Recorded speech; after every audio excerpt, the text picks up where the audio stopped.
Bonsoir tout le monde. Merci d'être là en si grand nombre. Je m'appelle Sébastien Ouellette. Je suis agent de développement à la Corporation de développement économique transcontinental, la CODET pour les intimes. J'agirai en tant qu'animateur et modérateur au débat de ce soir qui réunit 4 des 5 candidats au poste de député de la circonscription Rivière-du-Loup-Témiscouata. Le débat de ce soir sera divisé en 7 thèmes. La pénurie de main-d'œuvre, l'aide aux PME existantes, cellulaire, Internet haute vitesse et interurbain entre municipalités au Témiscouata, la relève entrepreneuriale, santé, les aînés et les aidants naturels, les délais administratifs pour les PME et finalement la vitalité de nos communautés rurales. Les thèmes et les questions ont été savamment composés par un comité issu de la Chambre de commerce du Témiscouata en collaboration avec la CODET. Elle reflète les préoccupations des gens d'affaires du Témiscouata et on l'espère aussi des citoyens de la MRC de Témiscouata. Chaque candidat répondra aux questions posées à tour de rôle selon un ordre préétabli. D'ailleurs, un tirage a eu lieu hier sous la supervision de la firme comptable Raymond Chabot Grant Thornton. Donc, 7 thèmes, 8 minutes seront consacrées par thème, 2 minutes par candidat pour sa réponse. Et puis, comme vous avez pu le remarquer, il y avait 4 boîtes à l'entrée pour une question à chaque candidat. Donc, je vais gérer évidemment le droit de parole et je pourrais me permettre aussi, je me garde ce droit-là, d'avoir des questions de précision, si précision on a besoin, mais on jugera selon le débat. Ensuite de ça, je voulais vous présenter Éric Morin, qui sera au chronomètre. Donc, vous pourrez vous y fier. Il est là juste en face. Et je me tourne vers les candidats. Donc, vous êtes bien? Confortable? Vous allez bien? Oui. Très bien, oui. Très bien. Merci. On a essayé de faire ça convivial, relax. Je sais que c'est pas non plus l'idéal pour les notes, tout ça. Mais en même temps, on savait que vous aviez un débat ce matin. Donc, si vous voulez des doudous, on a tout ça. Les poufs, les pantoufles. C'est pas vraiment nécessaire. Ça va aller. Merci. Alors, commençons. D'abord, à savoir qui sont ces candidats. Donc, chacun aura 30 secondes pour se présenter. Et il y a un ordre qui a été établi pour la présentation. Donc, on commence par Goulémine Sylvie Cadoret de Québec solidaire. Bonsoir, je suis Goulémine Sylvie Cadoret. J'habite le Témiscouata depuis 25 ans et particulièrement 22 ans dans la communauté de Lejeune. Je suis une personne qui est impliquée dans mon milieu et depuis le printemps dernier, j'ai joint les rangs de Québec solidaire parce que je trouvais qu'à Québec solidaire, il y a un parti qui est vraiment global, qui touche à tous les aspects qui nous concernent dans notre société. Ça a été approfondi et je suis là pour vous représenter. Merci, Mme Cadoret. Vincent Couture. Merci. Alors, Vincent Couture, ça fait plaisir d'être ici ce soir. Je connais bien le Témiscouata. Il y a 5 ans, j'ai choisi de revenir travailler au Témiscouata. Alors, c'est un secteur que je connais très bien. Je l'ai aussi connu dans le passé parce que j'ai travaillé avec les travailleurs sylvicoles, avec les gens qui font l'aménagement de notre forêt. Alors, je trouvais important de le mentionner. Et je suis travailleur social, donc je suis quelqu'un qui aime travailler avec les gens. J'aime travailler avec les gens pour essayer de trouver avec eux des difficultés pour résoudre leurs problèmes et les aider dans leur cheminement. Je n'avais pas nommé sa formation politique, mais M. Couture est du Parti québécois. M. Denis Tardy, de la Coalition Avenir Québec. Alors, bonsoir tout le monde. Merci aux organisateurs de ce débat. Mon nom est Denis Tardy. Je suis natif de Trois-Pistoles. J'habite Rivière-du-Loup. Je connais bien le Témiscouata. J'ai été attaché politique une dizaine d'années pour ce comté-ci. J'ai travaillé également dans le domaine des communications et comme consultant au niveau privé, j'ai eu plusieurs clients au niveau du Témiscouata. Je connais aussi votre région parce que l'été, j'en profite beaucoup avec un bateau qui est ici. Et de même que l'hiver au niveau du sport de la motoneige avec les paysages que vous nous offrez, c'est une très belle région à découvrir. Merci, M. Tardy. Merci. M. Jean Damour, du Parti libéral du Québec. Alors, Jean Damour, j'ai le plaisir de vous représenter à l'Assemblée nationale depuis 2012, le moment où est survenu le redécoupage électoral. Vous connaissez nos priorités. Elles sont bien sûr orientées vers le développement économique et le développement social. Je parle à tous les jours d'acériculture, de forêt, d'agriculture, de tourisme et bien sûr de services publics. Alors, c'est ma passion, c'est ma façon de faire de la politique, être avec vous à tous les jours. Et je termine en remerciant bien sûr la Chambre de commerce et Horizon FM qui diffuse en direct ce débat ce soir. Oui, en effet. Merci à Horizon FM. Merci aux gens qui l'écoutent présentement, les auditeurs d'Horizon FM. Et il y a aussi MaTV qui va diffuser le débat. La diffusion se fera jeudi à 17h30, samedi à 9h30 et 16h30 et dimanche à 17h. Merci de me le rappeler. Donc, c'est sur MaTV au 609 sur Vidéotron, soit dit en passant. Et durant le débat, on veut qu'il n'y ait pas d'applaudissements. On garde les applaudissements pour la fin. Je vous parle de la première question, donc un contexte, celui de la pénurie de main-d'œuvre. Donc, depuis quelques années, la crise de la pénurie de main-d'œuvre dans le Témiscouata s'accélère, comme ailleurs au Québec. Les entreprises de tous les secteurs éprouvent des difficultés à recruter des employés, et ça dans une économie où les emplois rémunérateurs demandent toujours plus de connaissances et de savoir-faire. De fait, il faut inciter les travailleurs d'expérience à rester au travail plus longtemps et accueillir plus d'immigrants qualifiés. L'enjeu de la main-d'œuvre est encore plus vital pour la région et à la survie de ces entreprises où la rareté se fait la plus cruellement sentir. Question, si votre parti est porté au pouvoir le 1er octobre, quelles seront vos priorités pour vous assurer que la main-d'œuvre soit au rendez-vous au Témiscouata pour les années futures, tant au niveau du nombre que de sa qualité? Et je vous donne l'ordre de réponse. On va débuter avec M. Tardy. Ça sera suivi de Mme Cadorette, M. Jean Damour et de M. Vincent Couture. Alors, vous avez 2 minutes, M. Tardy. Parfait, merci. Alors, du côté de la CAQ, moi, je propose un plan de main-d'œuvre qui comprend 5 volets. Premièrement, attirer des nouveaux résidents. On peut attirer des nouveaux arrivants par la qualité de vie que nous offrons. Et c'est sur ce point, avec des missions d'emploi, qu'on doit vendre notre région pour pouvoir aller chercher une main-d'œuvre à l'extérieur. Accueillir plus facilement également les nouveaux arrivants, ça nous prend des immigrants qui parlent français. Je veux pas, les faits sont là. Si les gens ne sont pas capables de communiquer dans une région très francophone comme la nôtre, on a un problème au départ. Donc, la francisation est fondamentale. On demande également, on voudrait travailler sur une meilleure rétention de nos jeunes. Une meilleure rétention de nos jeunes, ça veut dire que d'offrir des stages en entreprise pour leur faire découvrir les possibilités d'emploi que la région offre et également pour développer des liens d'attachement à la région. On parlerait d'un 4e point qui est de reconnaître la formation des travailleurs, ce qui implique évidemment de la formation de l'entreprise. Ça se fait en Allemagne, ça se fait dans d'autres pays où la formation professionnelle peut être un atout complémentaire à ce qui existe. Et enfin, on parle de garder les travailleurs plus âgés sur le marché en offrant des points au niveau de la fiscalité éventuellement. Alors, ce sont les 5 volets sur la main-d'œuvre sur lesquels nous désirons travailler. Merci, M. Tardy. Mme Cadorette. Comme je disais d'entrée de jeu, Québec solidaire propose un projet global de société. Alors, la main-d'œuvre, ça fait partie d'un contexte global, comme l'a souligné Sébastien. C'est pas juste au Témiscouata qu'on a ce problème-là, c'est un problème de société qu'on n'a pas vu venir le coup, qu'on ne s'est pas préparé à ça. Alors, à Québec solidaire, dans les régions rurales, Québec solidaire propose de maintenir les services offerts et d'adopter une politique pour augmenter la population hors des grands centres. Soutenir les municipalités rurales dans leurs efforts de développement et de revitalisation. Entre autres, on mise beaucoup sur le 15 $ de l'heure, augmenter les salaires. Là-dessus, ne vous inquiétez pas, Québec solidaire a quand même prévu un accompagnement pour faire cette transition, pour accompagner les entreprises pour obtenir cette condition de vie-là. Ensuite, si l'immigration, ça semble pas un moyen, une solution. Ça semble une solution pour la région. L'intégration sociale aussi est importante, peu importe les origines et les croyances des gens. Et ensuite, Québec solidaire a plein de mesures, entre autres pour le transport collectif, qui est déficient dans nos régions. On va y revenir, mais pour question d'Internet, communication, vraiment, on s'est penché dans une vision globale et puis on veut travailler à la revitalisation de nos villages et au maintien de notre main-d'œuvre et l'accueil de nouveaux citoyens. Merci, Mme Cadorette. M. Damour.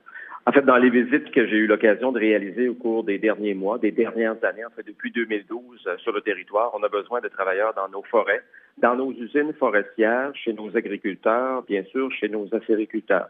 C'est certain qu'il faut que nos jeunes reviennent dans la région. Et c'est l'une des raisons qui a fait en sorte qu'on crée ici une antenne collégiale. Ça se passe ici, là, à la polyvalente de Gatineau, où les jeunes, année en année, vont s'installer et on vient favoriser leur sentiment d'appartenance. Ça fait partie des gestes concrets qu'on a déjà posés. Maintenant, tout le volet de la formation professionnelle, formation adaptée, collée sur les besoins des entreprises, pour nous, c'est un incontournable. Ça, c'est très, très, très important. Évidemment, l'immigration est une solution, mais fait partie d'un certain nombre de solutions. Ce que j'ai proposé récemment, c'est la création d'un centre spécial, une forme de SWAT team, pour bien connaître de façon pointue les besoins dans nos entreprises. Il faut aller au-devant de nos entreprises pour connaître véritablement le diagnostic, non seulement le nombre, mais l'identité des postes précis dont on a besoin. D'ailleurs, comme formation politique, on a mis en place on fait une proposition aux MRC et aux municipalités de façon à les financer pour qu'on soit constamment collé sur les besoins de nos entreprises. Les travailleurs d'expérience, les aînés, ça fait aussi partie de ce que nous souhaitons faire. Alors, il faut se fixer des objectifs clairs. Le comté est devenu, sur le plan économique, une référence à travers les régions du Québec. Alors, il faut être imaginatif à ce moment-ci, et c'est notre affaire à tous.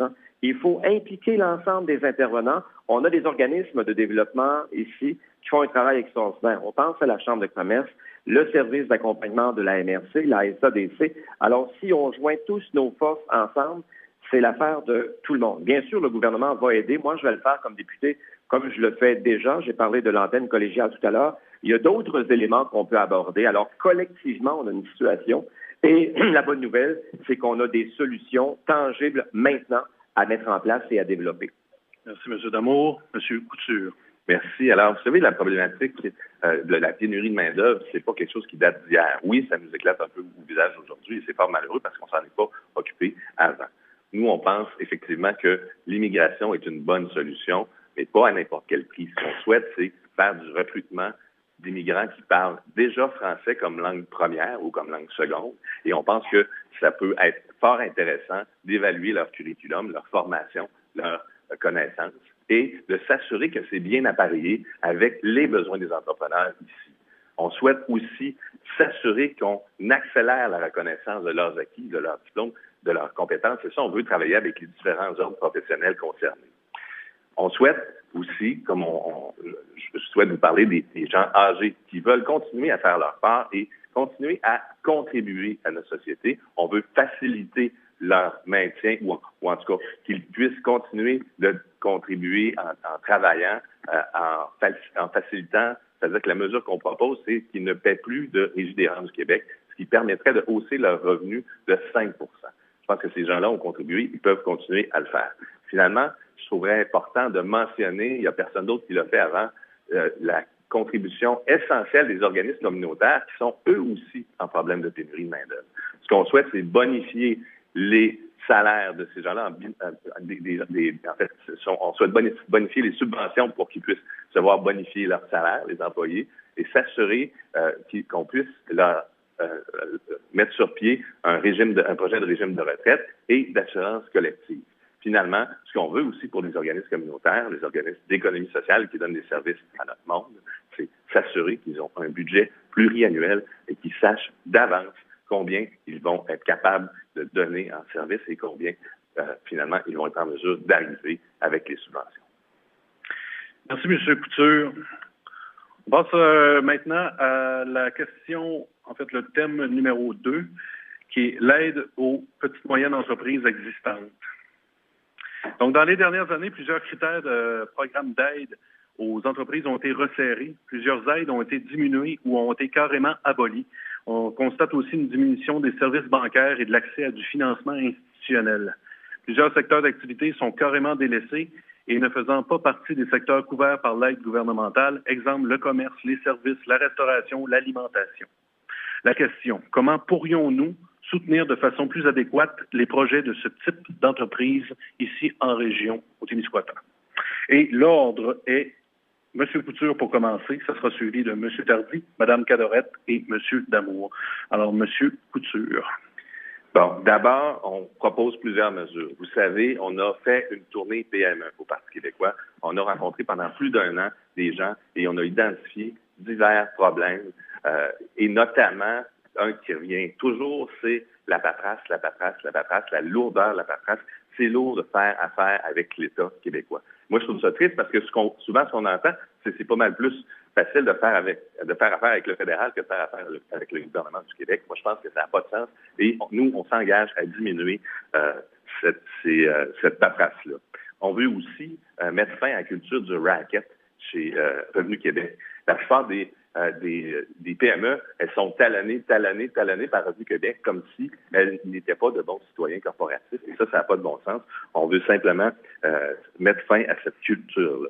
Ce qu'on pense aussi, c'est que ce serait préférable que les entreprises soient mieux subventionnées. Au niveau régional, on avait un fonds de développement régional qui a été coupé de façon importante par le Parti libéral du Québec, qui a été diminué d'à peu près la moitié, et ça a un impact dans le développement régional. Puis qui plus est, ça fait en sorte que c'est plus tout à fait les gens régionalement qui vont décider. Ça prend toujours le rubber stamp, excusez-moi l'anglicisme, mais du bureau du ministre.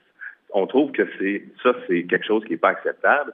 Alors nous, on veut réinvestir dans le fonds de développement régional, on veut s'assurer qu'on ramène ça au niveau où c'était avant et on dénonce le fait que le Parti libéral est coupé dans ces subventions-là. Du côté de la Coalition Avenir Québec, ce qui est proposé, c'est le projet Saint-Laurent. Le projet Saint-Laurent, c'est de couper dans les subventions aux entreprises pour financer les entreprises qui se trouvent dans la vallée du Saint-Laurent, soit Québec et Montréal. Alors nous, on veut continuer d'investir en région, pour nos entreprises, dans nos entreprises et pour notre développement régional. Merci, M. Couture. M. Tardy.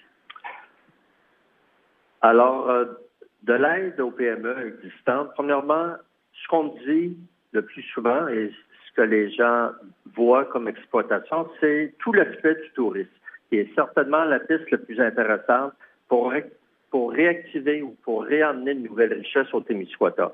Plus il y a de touristes qui séjournent, plus que les dépenses dans nos restaurants, dans nos commerces, dans nos épiceries se font.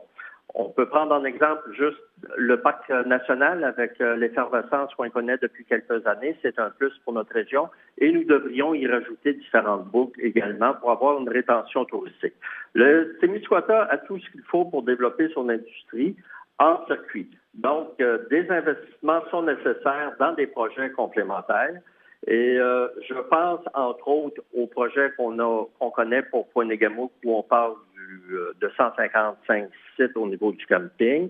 On parle également au niveau du traversier Corrigan, qui est un atout, qui est un axe de plus au développement touristique. Et on pourrait aller sur différents projets également pour maintenir et aller chercher de l'argent neuf pour notre milieu. En fait, ce qui concerne maintenant, toujours pour les entreprises, je vais vous parler de Cambly, ou le service d'ambulancier que nous avons. Le fait d'augmenter les horaires d'ambulanciers pour ici, en plus d'aider le service que les citoyens ont le droit de s'attendre, on va chercher de nouvel argent, donc des nouvelles dépenses. On peut parler également du service de camionnage où les transporteurs en vrac pourraient avoir plus d'aide si on leur accordait plus d'importance avec laquelle ces gens-là négocient pour le ministère des Transports depuis 2012. Donc, ce sont des points, à titre d'exemple que je vous donne, sur lesquels moi, je m'engage à travailler avec vous en collaboration pour développer et aller chercher de l'argent neuf pour le mieux-être de ce comté-là. Et nous avons le potentiel, j'en suis convaincu. Merci, M. Tardy. Madame Goulimine Sylvie Cadorette de Québec solidaire. On sait effectivement, pour l'avoir vécu dans le Témiscouata, qu'on s'est fait couper beaucoup de mesures, qu'il n'y a pas beaucoup d'argent accordé pour le soutien aux entreprises. Quand on regarde l'aide accordée depuis avril par le gouvernement du Québec, il y a eu 1,4 milliard qui a été accordé directement à des entreprises et 1,3 autres, 1,3 milliard de divers autres ministères qui étaient accordés à des grandes entreprises. Actuellement, tout le développement se fait en support à des méga entreprises. Alors, Québec solidaire, on veut ramener le développement régional, supporter nos petites entreprises. Ensuite, on peut offrir des services d'accompagnement efficaces aux PME. On sait la paperasse, comme on dit, c'est vraiment fatigant. Les gens, ils mettent une grande partie de leur temps à gérer ça. Alors, les petites PME, les agriculteurs, les commerçants, on peut développer une ressource collective et même plusieurs ressources collectives. On a déjà le service de la MRC, mais on peut extendre ces services-là pour accompagner les gens dans tous ces enjeux-là, que ce soit pour le démarrage, le soutien ou la survie des entreprises. Peut-être qu'on devrait aussi songer à créer une nouvelle institution financière. On sait qu'on est vraiment délaissé par Desjardins, qui était la seule institution pratiquement en région qui nous supportait. Du côté de Québec solidaire, on regarde, entre autres, pour bonifier les aides, que ce soit Investissement Québec ou créer un autre ministère pour accompagner les gens au niveau de soutien aux entreprises, aux petites entreprises et commerces. Merci, Mme Cadorette. M. Damour. Alors, en matière d'aide aux entreprises, parce que c'est bien ce dont on parle ce soir, dans un premier temps, je tiens à dire, à corriger une information à l'effet qu'il y a eu des coupures. Il n'y a pas eu de coupures. Je donnerai comme exemple le Fonds local d'investissement de la MRC de Témiscouata. Aujourd'hui, là, disponible, je ne sais pas si mes collègues le savent, mais c'est 800 000 qui est à la disposition des entreprises. On a mis en place dans un cadre de décentralisation. D'ailleurs, la préfète de la MRC de Témiscouata préside ce groupe-là, le programme phare, le Fonds d'aide au rayonnement des régions, 25 millions sur 5 ans. Je vais donner un exemple concret de ce que ça nous permet ici. À Desjolies, là, présentement, en temps réel, on rénove le 1208, qui est un bâtiment industriel, pour lequel, à l'époque, il n'y avait pas de programme, mais aujourd'hui, là, parce qu'on était à l'écoute de la région, il y a un grand chantier qui va permettre à une entreprise, dès les prochaines semaines, d'intégrer le bâtiment pour 25 à 40 emplois supplémentaires. C'est du concret. On arrive à développer nos entreprises aussi dans un cadre d'allègement réglementaire. Il y a eu plusieurs gestes qui ont été posés au cours des dernières semaines et des derniers mois, et il y a d'autres gestes qui ont été annoncés aujourd'hui, là, pour nos entreprises, nos commerces de détail, ici au Témiscouata comme ailleurs, allègement et soutien, et on leur permet de faire des affaires. Lorsqu'on allège là, le temps qui est disponible, on peut le consacrer au développement de notre entreprise. Et j'ajoute à ça les fonds Société d'aide au développement des collectivités. Ça existe. Le Centre local d'emploi, je pense à Antidote aussi, qui est une organisation qui aide les femmes dans leur situation, puis on développe des entreprises. Alors, c'est un tout. Et quand je dis qu'on fait équipe, c'est ça. Les fonds, là, sont disponibles. Les fonds sont présents. Puis j'ajoute à ça qu'en matière de relève, notre gouvernement a mis en place des aides concrètes. Relève agricole, ça comprend la sériculture. Et il y a des fonds disponibles pour notre monde maintenant. On est équipé pour développer nos entreprises et nos emplois. Et moi, je parle dans nos commerces, dans nos entreprises d'emplois de qualité qui font la différence et qui nous permettent d'occuper notre territoire partout au Témiscouata, de la plus petite à la plus grande municipalité. Merci, M. Damour. On s'est rendu à la question numéro 3, qui concerne le cellulaire, l'Internet haute vitesse et les interurbains entre municipalités au Témiscouata. Dans l'histoire récente du Québec, c'est au moins la 4e élection consécutive où l'enjeu de l'Internet haute vitesse et de la couverture cellulaire en région fait partie des promesses électorales de tous les partis. Dans plusieurs municipalités du Témiscouata, le service n'est toujours pas disponible et encore très faible s'il est disponible. Les entreprises et les citoyens de ces municipalités croient que l'amélioration du service de téléphonie cellulaire, Internet haute vitesse et les interurbains entre municipalités pourraient grandement aider à leur développement. Et aussi, c'est un enjeu de sécurité. Alors la question, nous sommes en 2018, l'Internet haute vitesse, réseau cellulaire et suppression des interurbains entre municipalités au Témiscouata, c'est pour quand? Et quelles seront vos actions concrètes? Dans l'ordre, Mme Goulémine Sylvie Cadorette de Québec solidaire, M. Tardy, Denis Tardy de la CAQ, Jean Damour du Parti libéral du Québec et Vincent Couture du Parti québécois. Donc, on débute avec Mme Cadorette. Je vais être brève. Comme on dit, ça fait longtemps qu'on attend pour des services cellulaires et Internet. On a des pays qui sont beaucoup moins organisés et plus pauvres que nous, puis qui ont ces services-là avec de très bons prix. D'entrée de jeu, on l'a vu, on a eu le sommet du G7 dans Charlevoix, quand un gouvernement il veut, ben il peut. Fait qu'on a eu Charlevoix se sont fait organiser vite fait, ils ont eu Internet parce qu'il y a eu le sommet du G7. Alors à Québec solidaire, ce qu'on propose, c'est de créer une société d'État qui s'appellerait Réseau Québec, avec un objectif qui serait double, connecter toutes les régions du Québec à un réseau très haute vitesse, commencer par les celles qui ne sont pas desservies, puis d'offrir un accès à Internet 30% moins cher. Parce que le réseau Internet, il est disponible pour certains, mais quand même, c'est un coût qui est assez important dans les revenus familiales et des petites entreprises. Alors, c'est ce que propose Québec solidaire, un réseau Internet à haute vitesse, une société d'État qui s'appellerait Réseau Québec et 30 % moins cher. Merci, Mme Cadorel. M. Tardy. Alors, je serai bref sur ce sujet-là, parce qu'il y a eu beaucoup de discours, il y a eu plusieurs mois et d'années de passé. Nous en avons besoin, autant pour la sécurité, je l'ai mentionné, on le répète, autant pour nos entreprises, pour le développement de nos entreprises, pour nos travailleurs autonomes. Donc, nous avons un engagement de 400 millions de dollars d'ici 2022, pour le développement et l'installation de ce réseau-là.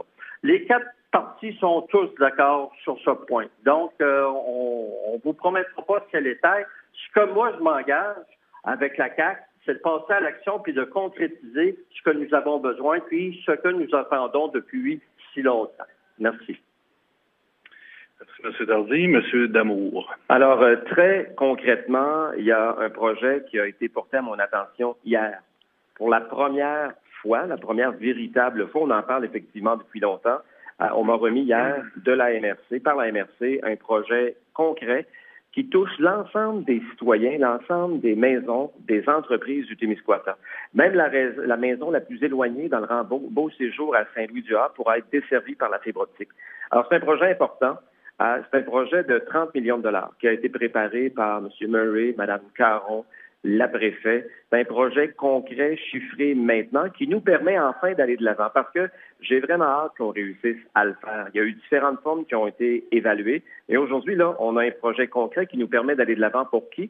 Pour chacun des Témiscouatins et chacune des Témiscouataines dans son milieu de vie, dans sa vie personnelle comme dans sa vie professionnelle. Il y a des modèles aussi il y a des projets pilotes qui ont été mis en place au Québec qui nous inspirent à ce moment-ci, notamment au Saguenay-Lac-Saint-Jean, dans la région du Premier ministre et en Abitibi. Alors, on sera la 3e région à pouvoir s'inscrire à l'intérieur de ce processus-là. Et l'engagement, il est clair et il est ferme en ce qui nous concerne, c'est qu'on va desservir la région avant la fin du prochain mandat. Et aussi, la MRC de Témiscouata fait preuve de beaucoup d'ouverture. C'est qu'on pourrait étendre le modèle également à la MRC des Basques et dans les municipalités de la MRC de Rivière-du-Loup, où le service est inexistant ou encore inadéquat. Il faut être fier du Témiscouata. C'est le Témiscouata qui a pris les devants à ce moment-ci. Et ce qu'on a à faire, ce que j'ai à faire, moi, comme député, c'est d'appuyer ce projet-là.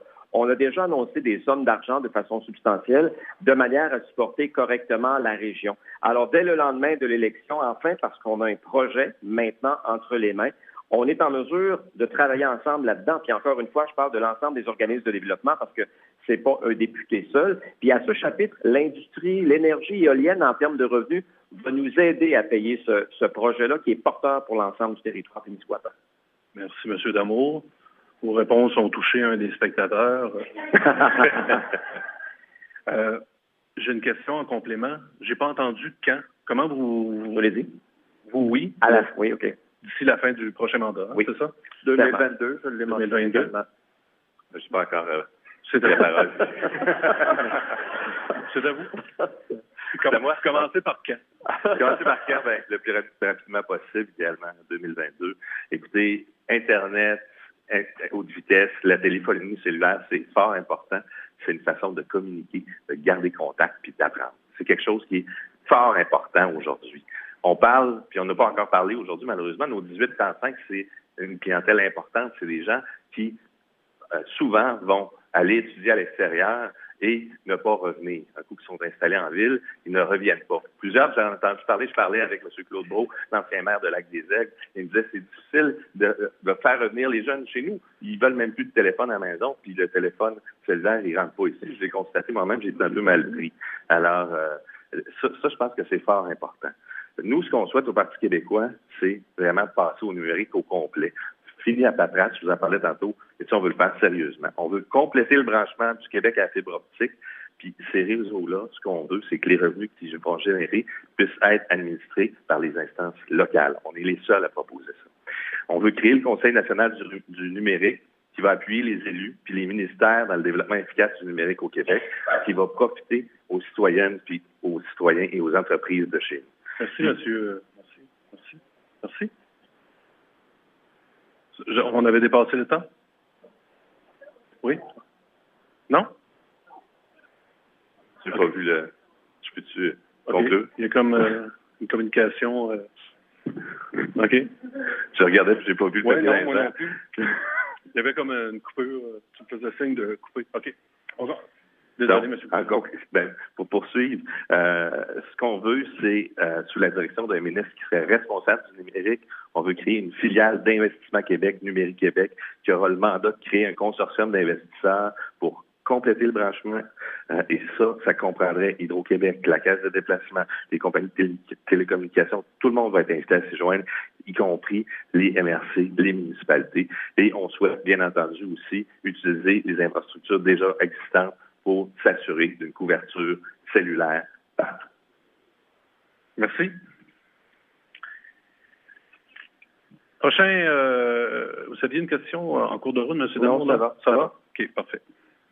Vous pouvez intervenir des fois là, si vous avez des questions, des interrogations par rapport à l'animation. C'est mon premier débat, soit dit en passant, donc ça paraît pas, mais ici, ça tremble beaucoup. Nous, c'est notre dernier, pour ça, notre dernier aujourd'hui. Votre dernier? Aujourd'hui. Contexte concernant la relève entrepreneuriale. Donc, au même titre que la pénurie de main-d'œuvre, la relève entrepreneuriale demeure un enjeu de taille pour l'économie des régions du Québec, notamment dans les secteurs agricoles et acéricoles. Bref, la problématique de rachat d'une entreprise familiale demeure un enjeu très important. J'ai deux questions à ce sujet-là. Et je vais vous les... en fait, j'en ai 3. Et je vais vous les dire toutes les 3. Vous allez y répondre dans votre prochain 2 minutes. Donc, la première question, c'est est-ce que des congés de paiement les premières années et des prêts sur 25 ans avec intérêt minimal ou la mise sur pied par le gouvernement du Québec d'un fonds de capital patient pour aider la jeune relève pourraient être des solutions envisageables? Question 2. Est-ce que le gouvernement du Québec est prêt à aller défendre les intérêts des entrepreneurs auprès du gouvernement fédéral concernant l'exonération du gain en capital entre personnes de même famille? Et 3. Quelle est votre position dans ce dossier? Voilà. Et l'ordre, on débute avec M. Couture du Parti québécois. Et ça sera suivi de M. Damour, Mme Cadorette et M. Tardy. M. Merci. La réponse à la première question, c'est oui, c'est une bonne idée. La deuxième, défendre auprès d'Ottawa. Je pense que le Parti québécois est celui qui est le mieux placé de tous les partis qui siègent à l'Assemblée nationale pour défendre les intérêts des Québécois face à Ottawa. On le sait, les grandes décisions, les grandes négociations qui ont été faites avec Ottawa, c'était quand il y avait un gouvernement du Parti québécois qui était là pour négocier avec une force. Et bien entendu, cette force-là, c'est que les gouvernements fédéraux gagnent généralement beaucoup plus que les gouvernements du Parti québécois. La troisième, c'est, écoutez, on pense que c'est important de favoriser le rachat des entreprises par les employés ou par une nouvelle génération. Ça, on veut alléger la réglementation, on veut aider financièrement les gens qui veulent s'assurer de reprendre une entreprise. Puis c'est un problème. Moi, j'en ai discuté avec plusieurs personnes. Les gens trouvent qu'ils n'ont pas l'appui suffisant. Il faut qu'ils soient en mesure de mettre une bonne somme qu'ils n'ont pas nécessairement. Et ça, on pense qu'il faut soutenir les entrepreneurs à ce niveau-là. Il faut revoir, comme on le disait tantôt, des règles fiscales qui font obstacle à la transmission des entreprises d'une génération à l'autre. Ça, on veut s'y attarder sérieusement. Finalement, ce qu'on souhaite aussi, c'est impliquer les MRC dans la recherche de relève et le support à la relève. Toute entreprise qui est viable, qui ne trouve pas de relève et qui risque de fermer faute de relève, va devenir une priorité numéro 1 pour l'équipe de support aux entreprises. On va faire la recherche de candidats, de l'aide pour le montage financier, recrutement d'investisseurs, de la formation et du mentorat. Merci, M. Couture. M. Damour. En fait, il faut donner de l'espoir à notre jeunesse lorsqu'on dit qu'on veut permettre à nos jeunes de revenir en région. L'esprit entrepreneurial d'une région, ça en fait partie. À mon sens, il y a 2 types de relèves. Il y a ceux qui veulent créer de nouvelles entreprises. C'est une relève économique dans une région. Il faut les supporter. On le fait déjà. Il n'y a pas beaucoup de projets qui ne peuvent pas trouver preneur sur le plan du financement. Ça, pour moi, c'est très important. Et à mon bureau de comté, on accompagne ce type d'entreprise-là depuis maintenant des années. Et il y a de très, très beaux succès, notamment ici du côté du Témiscouata. Il y a la relève aussi à l'intérieur de nos entreprises. Le gros enjeu ici, moi, ce que j'ai senti, là, ce qui est fort et puissant, c'est la relève chez nos acériculteurs et chez nos agriculteurs. Il y a des programmes, j'en ai parlé brièvement tantôt, là, au niveau de la relève, c'est très important. Il y a de l'argent. c'est pas du tout compliqué parce qu'on a déjà beaucoup allégé le processus réglementaire. Soit dit en passant, je suis tout à fait d'accord pour dire qu'on doit aller plus loin. On est déjà sur cette lancée, nous, de notre côté, et on va persister là-dedans. C'est clair que pour les représentations au chapitre fédéral, on peut agir avec beaucoup de crédibilité parce que du côté du gouvernement du Québec, on l'a fait. Donc, pour moi, là, c'est très clair. C'est un incontournable. Il faut que le gouvernement fédéral également s'implique en corrigeant l'iniquité. Alors, ce qui est important, c'est de favoriser une relève à l'intérieur de nos entreprises et rendre la vie beaucoup plus facile sur le plan de l'allègement. Puis en même temps, là, le financement, on doit se le dire. On a une responsabilité, nous, d'en faire une promotion de ce financement-là. Il existe. J'ai parlé du Fonds local d'investissement tantôt, là, c'est pas des blagues, là. C'est 800 000 $ qui est à la disposition de nos entreprises, sans compter les fonds disponibles pour la Société d'aide au développement des collectivités. Ça existe maintenant. Moi, je pense que sur le plan du financement, on est bien couvert. Il y a de l'aide technique, puis il y a un réseau de mentors au Témiscouata. On peut aller plus loin pour aider justement cette relève entrepreneuriale à créer des emplois. À chaque année, ici au Témiscouata, là, au Gala de l'entreprise, on a l'occasion de rendre hommage à ces entrepreneurs et cette relève. L'année passée, si ma mémoire est fidèle, il y en avait plus de 20 ou 25 qui se sont impliqués dans les entreprises et on les a soutenus. Et je veux que l'on continue à le faire au quotidien pour marquer des points en matière de développement économique et social. Merci, M. Damour. Et pour renchérir, l'année d'avant, il y en avait au-dessus de 40, 44, si ma mémoire est bonne, hein, M. Ouellet. Merci de le confirmer. Merci. Monsieur, excusez, Madame Cadorette. Moi, je félicite les jeunes qui sont audacieux de prendre la relève parce qu'entre autres, on parle d'un fonds de 800 000 $ quand on dit qu'une ferme, ça vaut plus que ça, juste une ferme. Je pense qu'on a du chemin à faire pour vraiment supporter la transition pour les héritiers. Entre autres, moi, je trouve que on parlait de l'exonération du gain en capital entre personnes de même famille. Je pense qu'on a vraiment travaillé là-dessus pour que les jeunes puissent reprendre la ferme sans s'endetter outrageusement. Des congés de paiement pour les premières années, des prêts sur 25 ans, je pense que ce serait vraiment nécessaire, des congés de paiement. Ensuite, les gens, ils pourraient... Je sais pas, c'est quelque chose qui s'est transformé dans nos dernières années. Avant, on n'avait pas cette problématique-là à se poser. Les gens, ils transféraient la ferme. Ça allait de soi que l'héritage familial se perpétuait de génération en génération. Depuis l'avarice qu'on pourrait appeler néolibérale, on ne peut plus faire transmettre nos choses, notre patrimoine, notre héritage à ceux qui veulent en prendre et le faire fructifier. Garder vivant notre territoire, ça fait partie d'une économie autre que l'économie de marché et c'est pas moins utile et moins responsable. C'est très responsable. Alors, je me posais la question, pourquoi qu'on a tant voulu que ce soit irréalisable le transfert pour les acériculteurs, les entreprises agricoles? Il y a vraiment une question de fond à se poser sur notre choix de société. Puis moi, personnellement, je suis prête à travailler pour une nouvelle façon de transmettre notre héritage, assurer la continuité de notre patrimoine forestier, acéricole, agricole et de nos commerces de proximité. Merci, Mme Cadorette. M. Tardy. Alors, nous, on veut soutenir l'entrepreneuriat au Québec en finançant 4 écoles supplémentaires qui offrent justement des formations pour développer l'entrepreneuriat, comme on retrouve en Beauce. C'est le premier point. Concernant la relève agricole, il est devenu assez difficile pour les jeunes agriculteurs de pouvoir entreprendre ou de reprendre la ferme familiale ou carrément le démarrage de l'entreprise. Alors, nous sommes d'avis qu'un programme d'aide de relève financière agricole doit être revu, corrigé et amélioré pour permettre justement, dans le cas échéant d'un transfert, d'être réaliste et de tenir compte de l'ensemble des transferts et des dividendes qui arrivent autant d'un bord que de l'autre. De plus, je vais vous dire que j'aimerais travailler à donner une valeur ajoutée parce que oui, nous devons faire des transferts d'entreprise, mais nous devons également donner des valeurs d'entreprise aux différentes entreprises qui en dépendent indirectement. Donc, tout ce qui en découle au niveau de l'agro-touristique est un domaine qui nous touche particulièrement au Témiscouata et qui touche ce domaine-là. En troisième point, je vous dirais que le gain de capital, je vais travailler avec vous. Et soyons réalistes et pratiques, là, et je vais vous raccourcir ça très rapidement. J'aime pas faire compliqué quand on peut faire simple. Quand il y a des consultations pré-budgétaires des gouvernements, c'est à ce moment-là qu'il faut mettre la rondelle en jeu pour pouvoir, par la suite, faire les suivis avec les différents ministères, tant au Québec qu'au fédéral. C'est de même que ça fonctionne et c'est de même qu'on devrait se positionner pour aller de l'avant. Ça me paraît d'ailleurs la façon la plus réaliste de faire les choses. Merci, M. Tardy. Vous aviez une intervention C'est juste une question de précision. 4 écoles, où? À quel endroit? Les écoles ne sont pas encore précisées. On les a dans les programmes, on n'a pas précisé les écoles. Mais on sait qu'on en a une en Beauce. J'ai répondu à votre question? Parfait. Vous avez besoin d'eau, ça va? Tout est OK? Tout va très bien. Et vous, M. Ouellet, ça va bien? Oui, ça va bien. Ça va bien. Merci de vous en inquiéter.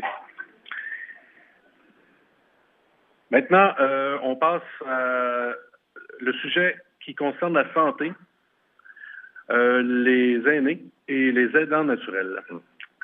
Dans le Journal de Montréal du 10 septembre dernier, on pouvait lire que le Québec compte sur la présence de 1,6 million d'aidants naturels, dont une majorité seraient des femmes.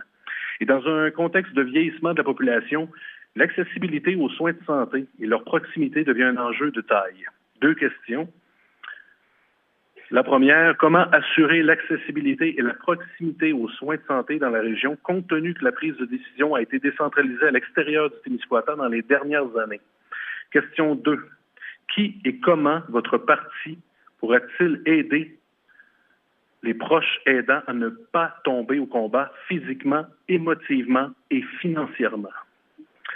Alors, dans l'ordre, Mme Cadorette, M. Couture, M. Damour, M. Tardy. On débute avec Mme Cadorette de Québec solidaire. Pour Québec solidaire, ramener au cœur de nos collectivités les prises de décision concernant les services à la population, quels qu'ils soient, dont le domaine de la santé et de l'éducation, c'est vraiment prioritaire. Québec solidaire entend développer une première ligne forte, entre autres, dans les services, en remettant plus en service et en action les CLSC.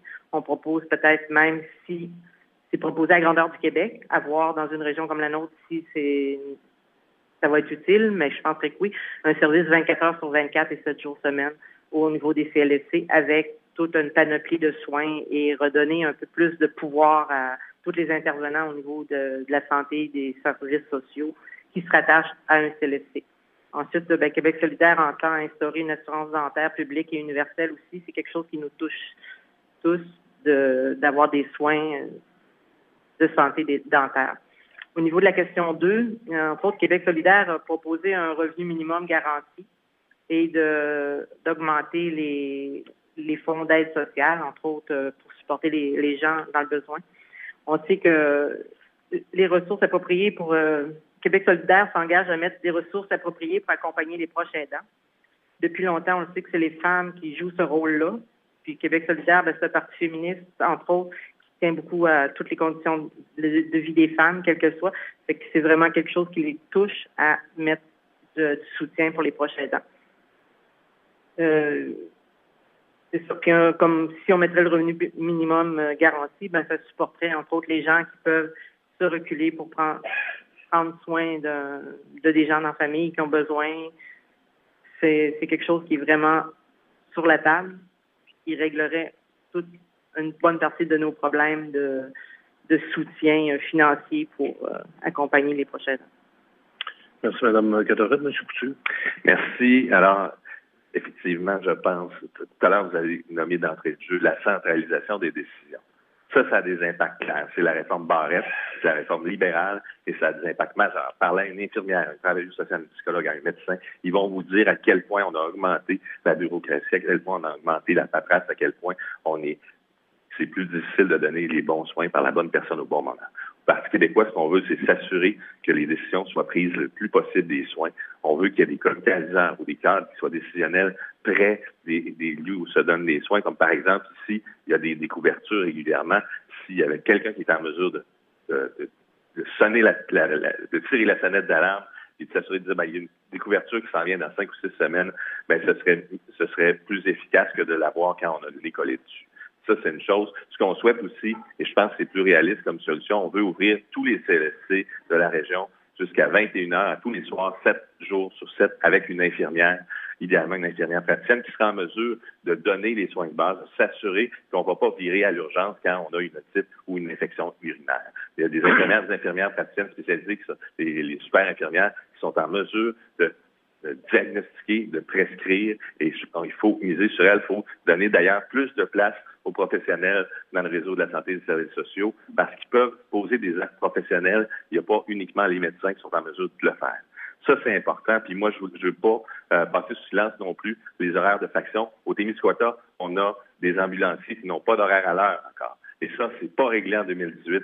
Moi, en 2007, je me positionnais, j'étais président régional de la CSN et je travaillais pour qu'on s'assure qu'on mette les horaires à l'heure ici en région. Ça s'est pas fait. Ma position est toujours la même. Elle n'a pas changé. Et je pense que c'est quelque chose qui devrait être priorisé. Finalement, j'ai malheureusement pas beaucoup de temps pour parler des aidants naturels, mais nous, on veut miser sur le maintien à domicile. C'est fort important pour nos aînés. Moi, je veux comprendre les horaires à l'heure. Qu'est-ce que c'est? C'est-à-dire qu'actuellement, les ambulanciers, ils sont en faction, ils sont de garde à la maison, chez eux, plutôt qu'à la caserne. Ce qui veut dire, c'est qu'on augmente le délai d'intervention de 7 à 12 minutes. Donc, un ambulancier peut être chez lui en train de prendre sa douche, le téléphone cellulaire sonne, faut que tu te rendes le plus rapidement possible au camion ambulance, à la caserne, avant de partir sur l'intervention. C'est inacceptable en 2018. Parfait. Merci de la précision. Monsieur Damon? En fait, les décisions en santé se prennent en région. Je vais vous donner des exemples concrets de ce qu'on a vécu. Premièrement, au-delà des lignes de parti qu'on entend ce soir, il y a la vraie vie.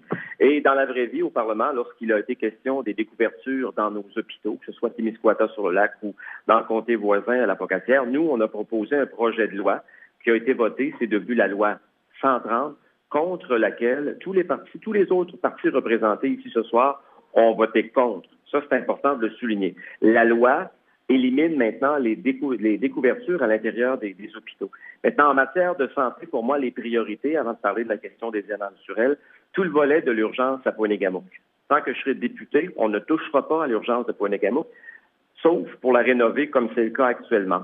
Et j'ai eu l'occasion de croiser Mme Labonté, mairesse de Pointe-Égamouk, au cours des derniers jours. Il y a un enjeu, là, parce qu'il y a des médecins qui vont quitter. Moi, je veux qu'on remplace les médecins, que l'urgence de Pointe-Égamouk soit bien nantie sur le plan des services médicaux. Maintenant, il y a d'autres enjeux au Témiscouata. Lac des Aigles, Squatec, ça fait partie de nos priorités aussi, parce qu'il faut non seulement maintenir, mais développer les services, parce que le Témiscouata, c'est un très vaste territoire, et le cadre actuel nous le permet très bien. Sur la question des horaires de faction, du côté de Rivière-du-Loup, c'est réglé. On a éliminé les horaires de faction. Du côté des Basques et du côté de Témiscouata, on doit le faire aussi. Puis moi, je ne vais pas défendre le mur à mur. Je vais défendre le fait que nos territoires sont très vastes et qu'au-delà du nombre d'appels plus limité, il y a un territoire qui est très grand, qui est très vaste à desservir et je veux qu'on s'y consacre. Moi, je vais laisser ce dossier-là une fois qu'il aura été réglé pour le Témiscouata. Ça peut faire la différence dans la vie des gens. En terminant sur la question des aidants naturels, je joins ça à l'aide à domicile. On a dans les deux cas à augmenter les budgets et aussi au niveau des aidants naturels, on propose des mesures concrètes faisant en sorte que ces gens-là qui se consacrent à des proches jour après jour, qu'on puisse les aider, ne serait-ce qu'à l'intérieur d'un cadre de répit. Et financièrement aussi, on doit poser des gestes concrets. C'est prévu dans notre cadre financier, c'est ce qu'on veut faire, à très brève échéance. Merci, M. Damour. M. Tardy. Alors, moi, dans le porte-à-porte que j'ai la chance de faire et d'aller vous rencontrer dans vos maisons, après le changement, ce qu'on me dit, c'est qu'à 85 %, plus ou moins, on parle du domaine de la santé. Alors, éviter, ce qu'on veut parler, on parle de décentraliser dans nos hôpitaux régionaux. On veut également transformer les postes à temps partiel d'infirmières en postes à temps plein pour éviter justement le temps supplémentaire où il y a un épuisement réel qui se fait au niveau des ressources humaines. Du côté des aînés, de façon très pratique, à la CAQ, on veut bonifier les soins de 200 milliards de dollars par année sur 4 ans pour permettre au CLSC d'embaucher davantage de ressources pour nos aînés et d'offrir également de l'aide de vie au niveau domestique, les repas, bref, prolonger le temps aux maisons. On parle de soutenir les proches aidants avec une politique de 93 millions dans le cadre d'une première politique nationale. On veut du concret. On veut pas du blabla, on veut du concret. On va faire une première politique et on met 93 millions sur la table pour travailler au niveau de ces proches aidants-là, et aussi de donner aux organismes communautaires le moyen de fournir des services de répit aux familles et aux gens qui sont sur le terrain. Finalement, dans un plan pour encourager les saines habitudes de vie, on veut travailler au niveau de la prévention, car on sait que, entre autres, l'obésité est quelque chose qui coûte très cher au domaine de la santé. Et c'est par la prévention, l'investissement dans la prévention qu'on arrivera à créer des meilleures habitudes de vie et de désengorger nos systèmes de santé. Merci. Merci, M. Tardy.